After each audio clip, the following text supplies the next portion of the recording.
এআইকে একটা বিষয় আমি দিছিলাম, যেমন এই ছবিটা, হ্যাঁ? এই ছবিটা আমি ফটোশপে নিয়ে যায়া আপনার হচ্ছে যে আমি এভাবে করতেছিলাম। তাই হাতের ভেতরে পড়াশোনার কামব্যাক করার জাদুর টেকনিক। তা জাদু যেহেতু বলা হয়েছে সেখানে এখানে জাদু টাইপের কোনো কিছু বিষয় এখানে যায়।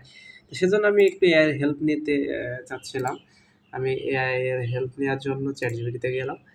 যাওয়ার পরে এখানে আসলে আমি ছবিটা দিলাম। দেওয়ার পরে আমি তার প্রম্পটটাকে দিলাম, "এই ছবিটার হাতের ভিতরে জাদু টাইপের কিছু ইফেক্ট দিয়ে দাও।"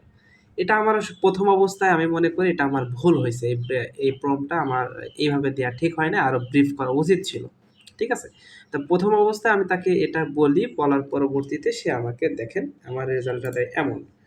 এই ইমেজটা সে আমাকে ক্রিয়েট করে দেয় এট ফার্স্ট। কিন্তু আমি এই ফেসটা দেখেন এবং হচ্ছে যে কি কই? এই যে এই ছবিটা দেখেন। মানে সে ফেসের স্ট্রাকচারটা চেঞ্জ করে ফেলছে, পুরোটাই চেঞ্জ করে ফেলছে।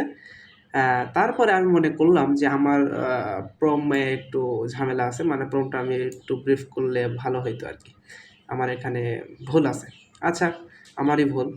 দ্বিতীয়ত আমি করলাম কি, ছবিটা ঠিক ছবিটা ঠিক যেমন আছে ঠিক তেমনই থাকবে। কোনো রকম ফেসের স্ট্রাকচার চেঞ্জ হবে না। তুমি শুধু হাতের ভিতরের জাদু টাইপের কিছু ইফেক্ট দিয়ে দাও। সে কি করলো দেখেন, খুবই হাস্যকর জোকস পার্ট।